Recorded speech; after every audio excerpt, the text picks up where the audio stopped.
cortinando la columna del analista político, Aurelio Argañarás.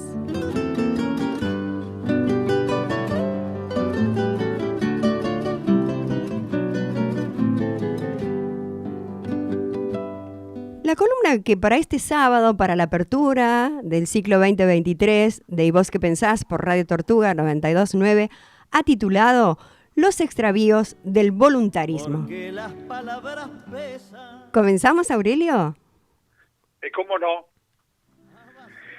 En política el voluntarismo consiste, vamos a hacer una especie de definición un poco escolar quizás, consiste en la sobreestimación del papel de la voluntad, de la decisión, de la energía, que me gustaría referenciar en un refrán español que a mí me llamaba la atención cuando era niño, que digamos que contiene la frase querer es poder. Sí. Había otro también, estoy remitiéndome a mi propia infancia, de una inclinación semejante, o por lo menos con un cierto grado de parentesco con esa idea, que es más vale morir de pie que vivir de rodillas. Sí, también.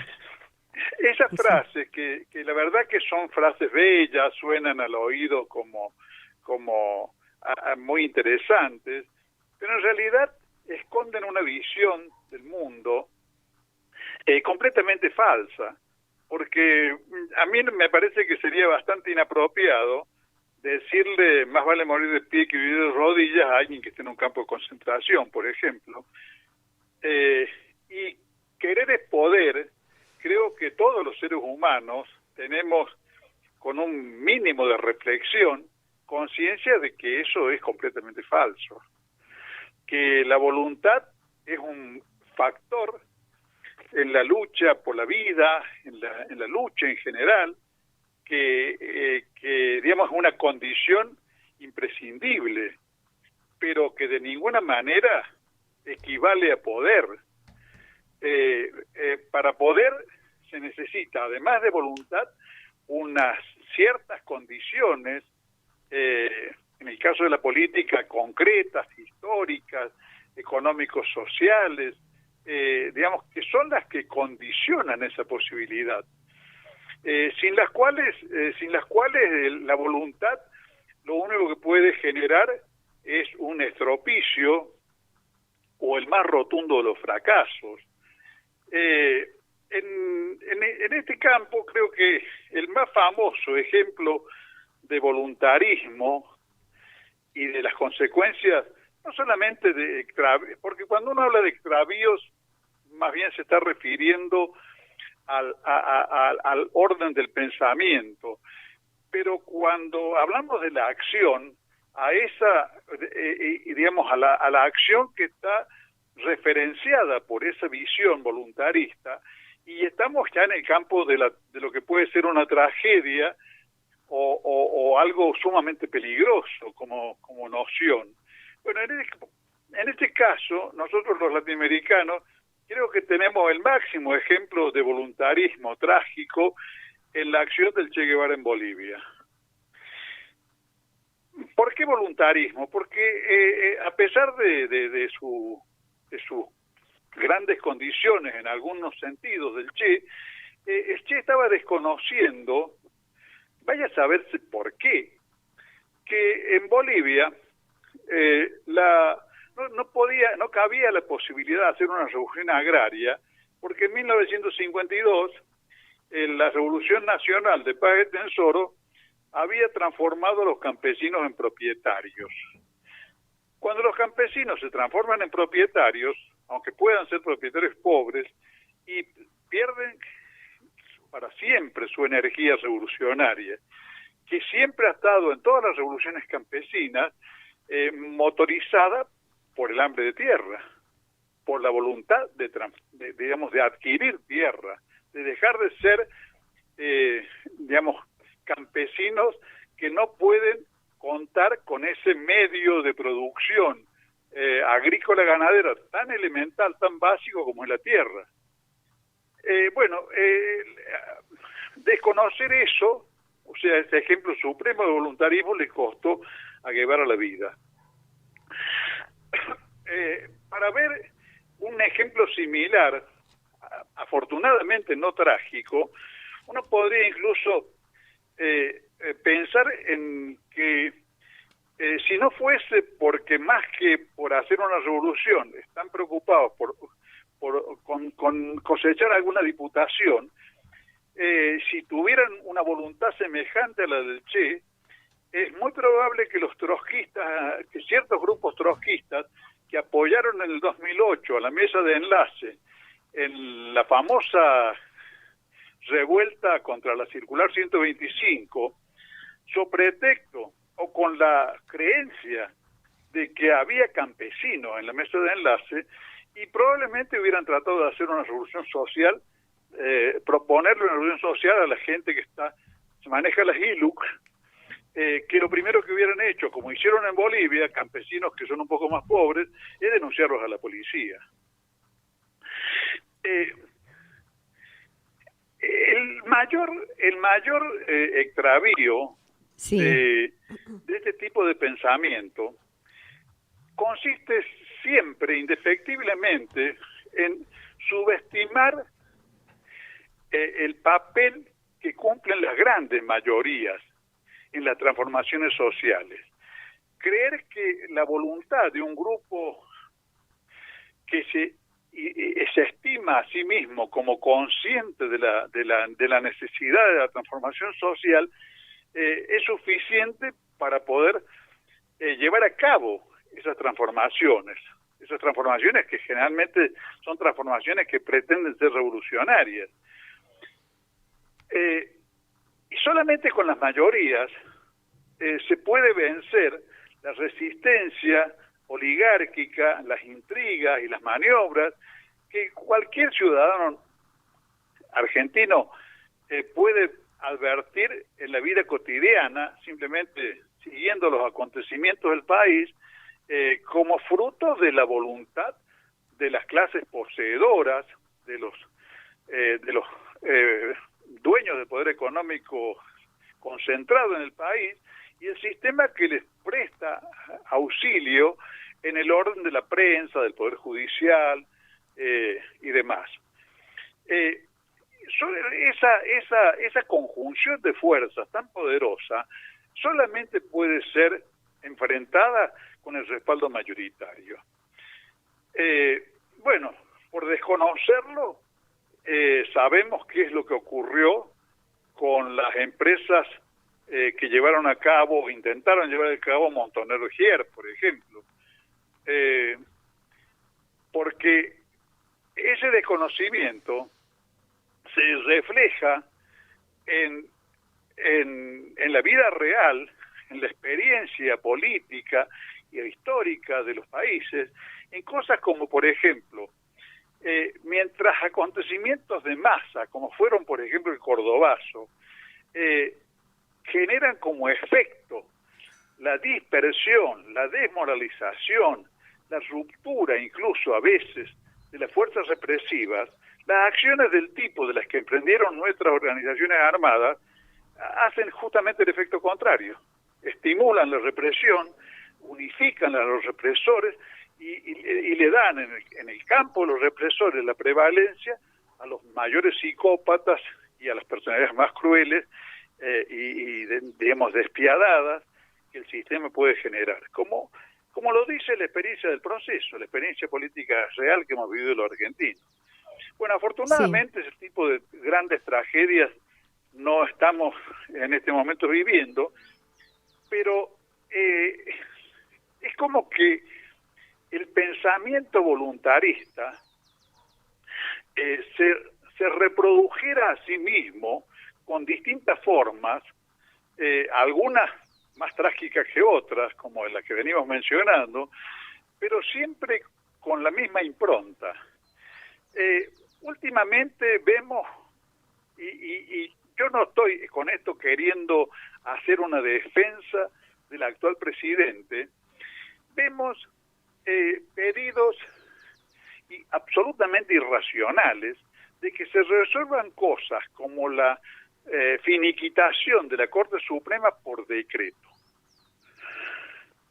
Supongo que ustedes habrán visto en algún momento, por lo menos en las redes sociales, planteos de ese tipo, que pueblan las redes actualmente, particularmente Facebook, planteando, en una ocasión fue que podía resolver por decreto el tema de Vicentín, que puede resolver por decreto, ya que no cuenta con mayorías legislativas, cualquier tema que esté en este momento trabado en la acción política o en la gestión de gobierno. Desconociendo, primero, desde el punto de vista de lo formal, desconociendo la existencia del régimen institucional argentino, que establece determinadas pautas en cuanto a la participación del Ejecutivo y del Poder Legislativo y del Poder Judicial. Pero además desconociendo o digamos, dejando en una zona de penumbras el problema central de qué es lo que ha construido esa realidad, digamos, penosa que vivimos actualmente en el campo nacional y popular por la pérdida de las mayorías. Es decir, hemos perdido las mayorías. Hemos perdido más concretamente y próximamente las últimas elecciones legislativas. Y eso ha colocado al gobierno actual en una situación de impotencia, de gobierno trabado en la tarea de llevar adelante sus propias iniciativas y promesas, porque, por ejemplo, la oposición no da quórum en el Parlamento. El Parlamento está prácticamente paralizado, por lo menos hace meses que está trabado, por ejemplo, el tema de la prórroga de prórrogas relacionadas con el sistema jubilatorio, afectando a 800.000 personas, y a la oposición no le interesa en absoluto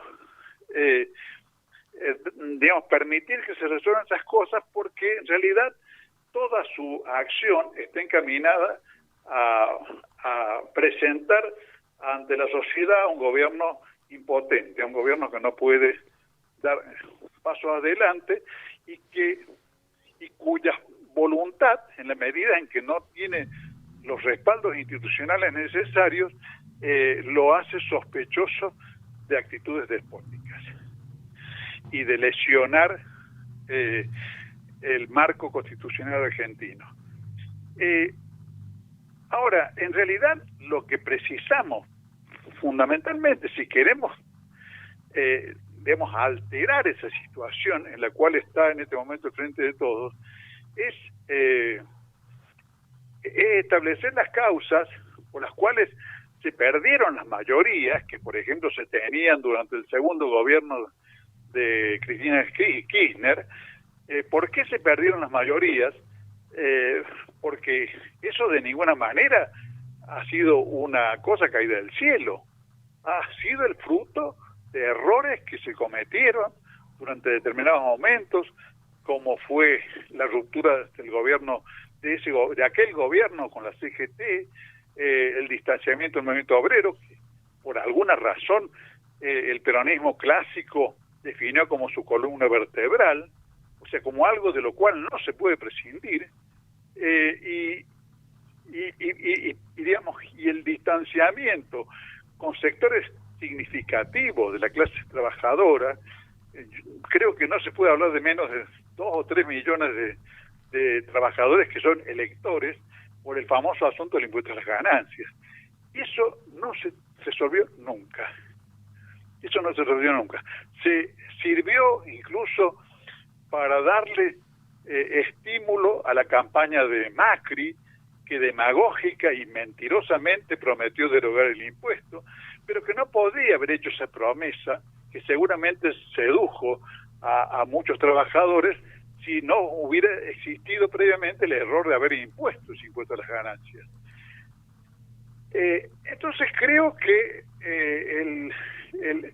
el voluntarismo político, que consiste en descalificar al gobierno que hemos podido imponer en elecciones que son una referencia positiva para la marcha de las fuerzas nacionales, independientemente de todas las dificultades que algunas sobrevivieron y otras fueron provocadas por las disensiones internas del Frente de Todos, pero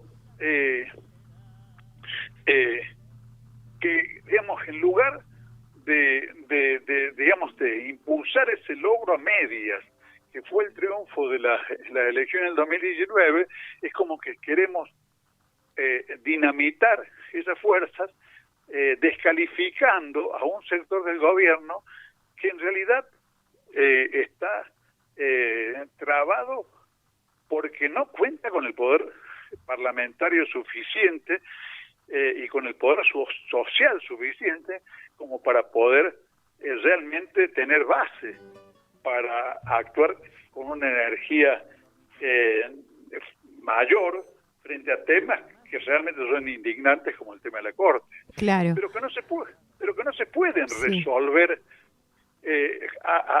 digamos, simplemente como se está diciendo en algunas ocasiones en redes, poniendo huevos. Porque yo incluso en algunos casos particulares le he preguntado a los que proponen eso si están sugiriendo que lo que tiene que hacer el gobierno o el presidente o el ministro del Interior o algún funcionario es comprar una pistola y pegarle un tiro en la cabeza a cada uno de los miembros de la Corte. Porque digamos, las vías institucionales para liberarse de esa Corte no existen.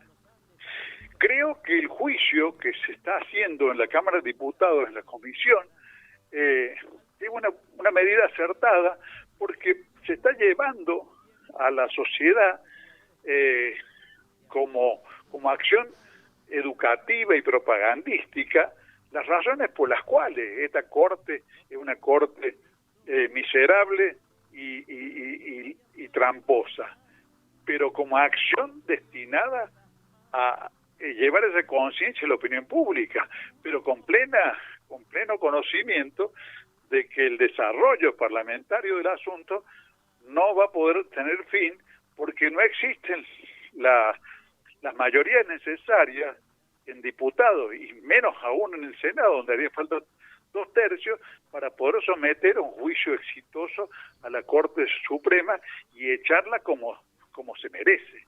Bueno, pero una cosa es saber que se merece y otra cosa es poder hacerlo. Bueno.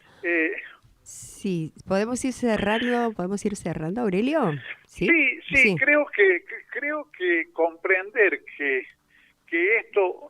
estas proposiciones voluntaristas lo único que están haciendo es generando un proceso de confusión y de desmoralización en el campo de la militancia, y es algo fundamental para poder, recuperar el terreno perdido. Indudablemente. Bueno, gracias, Aurelio. No, gracias a ustedes. Hasta el sábado que viene. Hasta el sábado. Se llamaban tierra adentro la pampa y la cordillera, después fueron campo